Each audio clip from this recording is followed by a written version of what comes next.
Hello, Dr. Vikki Petersen here. I wanted to talk to the moms and dads of young children who are picky eaters or don't have a good appetite and address what the root cause could be for that. I work out every morning before I come into the clinic, and I usually do it in front of the television. And while I like to avoid commercials, sometimes they do sneak in.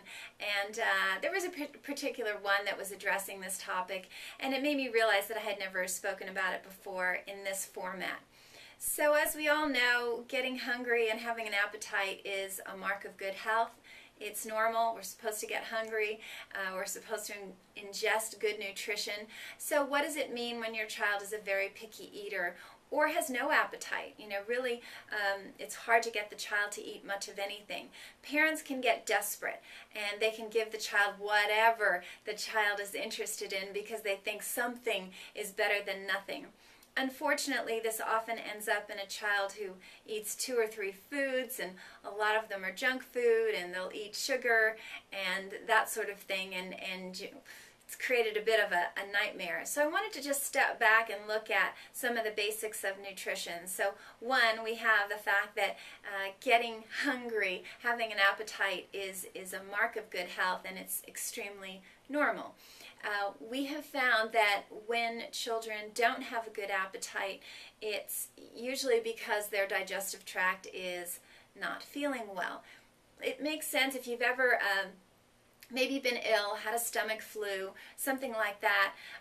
You know that when things are really irritated, you don't really want to eat. You've lost your appetite, haven't you? But imagine you're a child and you've really never known any different.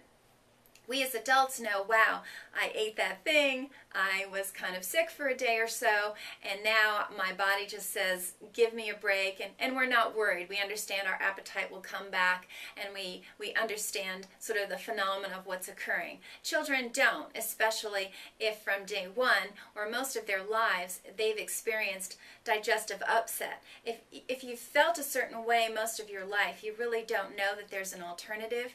You do know that you're not hungry. You do know that these adults called your parents keep trying to shove something in your mouth, but you also know you're not interested. What we have experienced is that food sensitivities are very, very often at the bottom of this. As you may know if you've watched these videos before, gluten sensitivity is at the top of the list as far as foods that we can be sensitive to. Dairy products are a close second. There's other foods such as corn and soy and egg, etc., etc. And we need to diagnose what this is. But usually what's happening with this lack of appetite is simply that the digestive tract is so irritated that it doesn't want to do its job because it's so inflamed. So much like, as I made the analogy before, after you've gotten ill from a stomach flu. So we find these children very quickly gain their appetite back when, number one, we've diagnosed what their food sensitivity is. Number two, they can have secondary infections associated with having a sensitivity to certain foods. We use a stool analysis testing for that. Sometimes they don't have good balance of their probiotics, their healthy bacteria in their gut, and that's the bacteria. There's considered to be about 60 trillion of these organisms in the gut of a healthy human, and these keep your immune system strong. They keep certain bad genes from expressing themselves. They're very, very important, and a lot of times on these stool tests we find that these children have very, very low good probiotics. Sometimes they have bad guys like amoebas or parasites or bacteria. We can get rid of those. We build up the good guys or the probiotics. We find out what foods they're sensitive to. It's a step-by-step process, but it's not, as the commercial showed on TV, let's just give them this ridiculously sweet drink that has some synthetic vitamins thrown in so that as a parent we can feel that we're doing something. That's not the answer. The answer is finding the root cause of why this child does not have an appetite, because it's not normal to not have an appetite. And children are very quick to fix.